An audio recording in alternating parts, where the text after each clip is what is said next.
आपने एक बात जरूर सुनी होगी, आप गरीब घर में पैदा हुए आपकी गलती नहीं है, लेकिन आप गरीब मरोगे तो आपकी गलती है और 100% आपकी गलती है।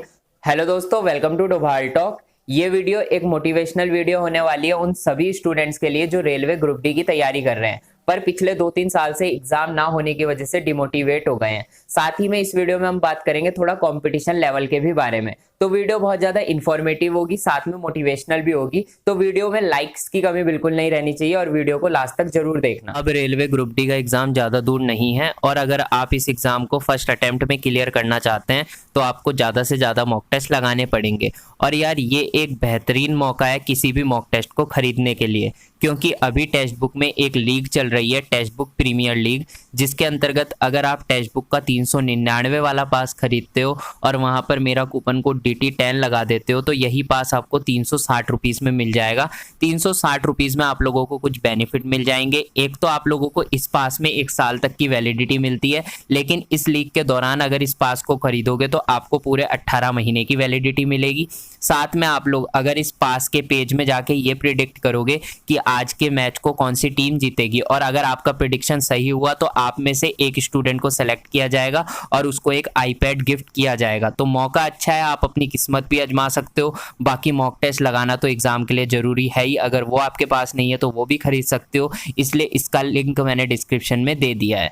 रेलवे ग्रुप डी का फॉर्म 2019 में निकला था और जब फॉर्म निकला ना तो बहुत सारे स्टूडेंट्स एक्साइटेड हो गए। उन्होंने देखा यार 1 लाख से ज्यादा वैकेंसीज आई है, बहुत ही अच्छा मौका है, और सबने फॉर्म भर दिया और इसी वजह से 1 करोड़ से ज्यादा फॉर्म भर गए। अब जब 1 करोड़ से ज्यादा फॉर्म भरे उसके बाद स्टूडेंट्स को डेटा पता चला कि भाई फॉर्म तो 1 करोड़ से ज्यादा भर गए हैं, तो कुछ स्टूडेंट्स डिमोटिवेट उसी टाइम पर हो गए। उन्हें लगा यार इतने सारे फॉर्म भर गए हैं, अब हमारा नंबर कैसे आएगा। चलो उन स्टूडेंट्स को भी साइड छोड़ दो। 2019 में फॉर्म भरने के बाद स्टूडेंट्स ने पढ़ाई करनी स्टार्ट कर दी। उन्हें लगा यार फॉर्म कितने भी भरे हो हम तो इस बार एग्जाम को पास करेंगे, लेकिन वो पढ़ते गए पढ़ते गए पढ़ते गए, 1 साल निकल गया, 1.5 साल निकल गया, 2 साल निकल गया, और जैसे ही 2 साल पूरे हुए ना तो आधे से ज्यादा स्टूडेंट्स जो है बहुत ज्यादा डिमोटिवेट हो गए। उन्हें लगा यार एग्जाम ही नहीं हो रहा है, इससे अच्छा तो हम SSC की तैयारी कर लेते, वहां कम से कम एग्जाम तो होता। पर यार वो लोग फिर भी तैयारी करते रहे। फिर धीरे धीरे 2.5 साल बीत गया, फिर 3 साल बीत गया, और 3 साल होते ही ना स्टूडेंट्स पूरी तरह टूट गए। उन्हें लगा यार अब ग्रुप डी में नंबर नहीं आएगा, अब पता नहीं इसका एग्जाम होता है या नहीं होता है, हम कुछ और तैयारी कर लेते हैं। तो उनमें से कुछ स्टूडेंट कुछ और तैयारी करने लग गए। कुछ स्टूडेंट्स ने प्राइवेट नौकरी पकड़ ली, कुछ स्टूडेंट्स ने जो है अपना बिजनेस चला लिया। अब जिन्होंने अपना बिजनेस चलाया, कुछ का अच्छा बिजनेस चल भी गया तो वो आज खुश हैं, बट कुछ प्राइवेट में है, कुछ अलग तैयारी कर रहे हैं। अब कुछ और स्टूडेंट्स की भी बात कर लेते हैं जो लगातार तैयारी में लगे हुए थे। अब ये 3 साल भी तैयारी में लगे हुए थे और ये आगे भी तैयारी में लगे रहते, लेकिन बीच में कंडीशंस ऐसी हुई कि बीच में प्रोटेस्ट हो गए, बीच में ट्विटर कैंपेन हो गए, बीच में कोर्ट केस भी हुआ और अब NTPC पे फिर से कोर्ट केस लगाए। तो इन चीजों को देख के ये स्टूडेंट डिमोटिवेट हो गए। ये स्टूडेंट इस वजह से डिमोटिवेट नहीं हुए कि एग्जाम 3 साल में या 4 साल में हो रहा है, ये इस वजह से डिमोटिवेट हुए कि कोई ना कोई लफड़ा पड़ जा रहा है, कभी कोर्ट केस हो रहा है, कभी ट्विटर कैंपेन चल रहा है, कभी प्रोटेस्ट चल रहा है, कभी कमेटी बन रही है। तो इस चीज से परेशान होकर बहुत सारे स्टूडेंट्स ने इसकी तैयारी छोड़ दी। तो अगर आप अभी देखोगे ना तो 2019 के कंपैरिजन में आज बहुत सारे ऐसे स्टूडेंट्स हैं जिन्होंने तैयारी छोड़ी है, या बहुत सारे ऐसे स्टूडेंट्स हैं जो कहीं अलग अलग जॉब में सेटल हो गए हैं, चाहे वो प्राइवेट हो चाहे वो गवर्नमेंट हो। लेकिन आज भी बहुत सारे ऐसे स्टूडेंट्स हैं जो लगातार तैयारी में लगे हुए हैं, लेकिन उनकी क्वांटिटी अब बहुत कम हो चुकी है। अगर आपका एग्जाम 2019 के लास्ट में या 2020 में हो जाता फिर आपको बहुत हाई कंपटीशन फेस करना पड़ता और आप लोगों की मेरिट भी बहुत हाई जाती।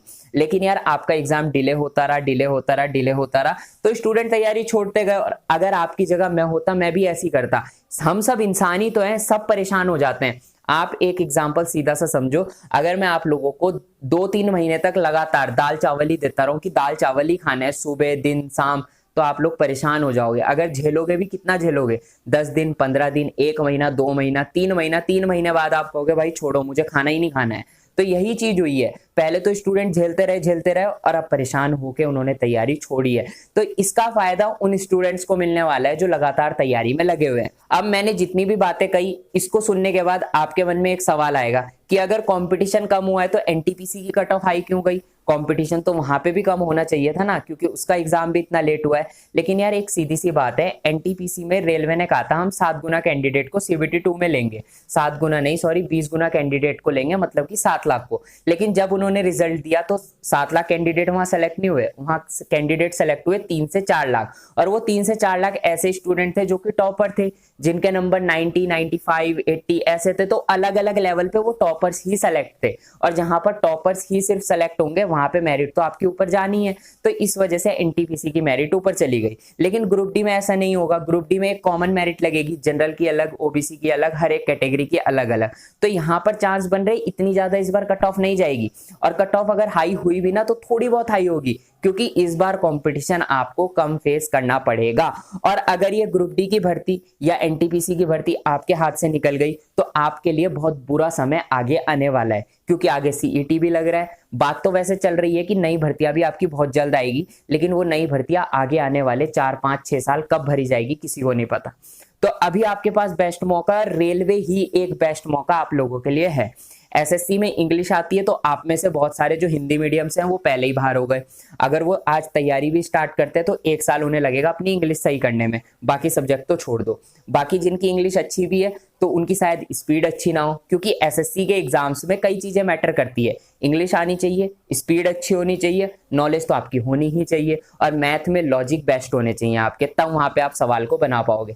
लेकिन रेलवे में ऐसा नहीं है, खास करके ग्रुप डी में बेसिक लेवल की नॉलेज है तो यहाँ पर आप मैथ, रीजनिंग आराम से सॉल्व कर दोगे। बाकी जीके भी यहाँ पे नॉर्मल आती है। तो आप देख लो, ले दे के यही मौका बचता है, इसी बार मौका बचता है, और रेलवे में बेस्ट मौका बचता है। अगर आप लोग कर लोगे, इस बार जॉब ले लोगे तो आपकी जिंदगी पूरी चेंज हो जाएगी। अभी जो आपको 100 रुपए 200 रुपए के लिए परेशान रहना पड़ता है वो नहीं रहना पड़ेगा। अकाउंट में अच्छा पैसा आएगा, 40,000, 50,000, 1 लाख, 2 लाख आप इकट्ठा कर लोगे अगले 2-3 साल में। अगर आप खुला खर्चा भी करोगे, मंथली 20, 25, 30 हजार भी खर्चोगे तो भी आप 2-3 साल में 1-2 लाख रुपए बचा ही लोगे, और अगले 20 साल में तो इतना पैसा बचा लोगे कि एक घर भी बना लोगे। तो भाई मौका अच्छा है। मेरा काम था आपको मोटिवेट करना, आपको एक सही राह दिखाना। मैं ये चीज इसलिए कह रहा हूँ कि इस बार ना आप तैयारी मत छोड़ना। बहुत सारे स्टूडेंट बोल रहे हैं एग्जाम नहीं होगा हम तैयारी छोड़ देंगे। अभी तैयारी मत छोड़ना। हाँ, अगर इस साल आपका एग्जाम नहीं होता है, आपको और वेट करना पड़ता है, फिर आप ये चीज कर सकते हो कि आप एक प्राइवेट जॉब भी पकड़ लो, साथ में तैयारी भी कर लो, क्योंकि यार घर की कंडीशन भी देखना जरूरी होती है। तो मैं ये भी कहूंगा कि अगर आप प्राइवेट जॉब करना चाहते हो तो करो, लेकिन अपना पूरा ध्यान ना गवर्नमेंट जॉब में रखो, खास करके रेलवे ग्रुप डी में। ये बेस्ट मौका है, इससे अच्छा मौका नहीं मिलेगा। आज आप लिखवा लो, अगर इससे मौका अच्छा आपको मिल गया ना तो आप मुझे बोल देना, इंस्टाग्राम पे मैसेज कर देना, आईडी डिस्क्रिप्शन में। इससे अच्छा मौका नहीं मिलेगा। तो इस बार अपनी पूरी जान लगानी है, बेस्ट देना है, इतना पैसा कमाना है, लाइफ में अमीर हो जाना है।